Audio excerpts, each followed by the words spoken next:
Election commission ने 11 फरवरी को आम इंतखाबात की तारीख दे दी।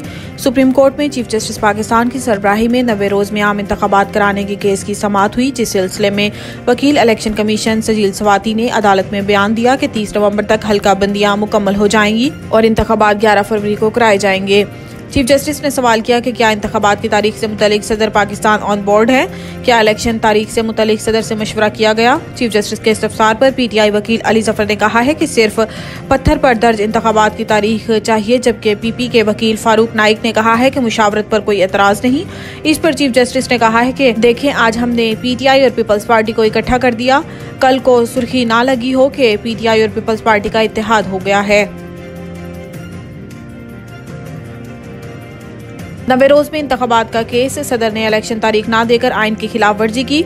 आम इंतखाबात 90 दिन में कराने के लिए दायर दरखास्तों पर समाअत चीफ जस्टिस पाकिस्तान काजी फाइज ईसा की सरबराही में सुप्रीम कोर्ट का 3 रुकनी बेंच कर रहा है। जस्टिस अमीनुद्दीन खान और जस्टिस अतहर मिनुल्लाह भी बेंच का हिस्सा है। तहरीक इंसाफ के वकील अली जफर ने दलाइल देते हुए कहा है कि PTI ने अपनी इस्तदाद 90 दिन में इंतखाबात कराने तक महदूद कर ली है।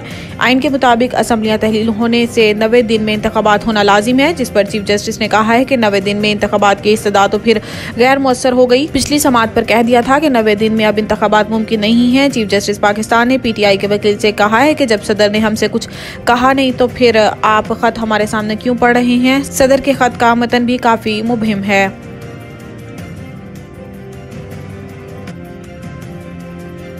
सानिया 9 मई पुलिस ने अडियाला जेल में इमरान खान का बयान रिकॉर्ड कर लिया। जेल जराये के मुताबिक Rawalpindi police chairman PTI Imran Khan से तफ्तीश के लिए अडियाला जेल पहुंची, जहां तफ्तीशी टीम ने इनसे 9 मई के वाकयात से मुतल्लिक तफ्तीश की। जेल जराये की जानिब से बताया गया है कि तफ्तीशी टीम ने चेयरमैन PTI का बयान रिकॉर्ड कर लिया। पुलिस की तफ्तीशी टीम ने यह बयान वकला की मौजूदगी में रिकॉर्ड किया है। जेल जराये के मुताबिक तफ्तीशी टीम चेयरमैन PTI से तफ्तीश के बाद अडियाला जेल से रवाना हो गई।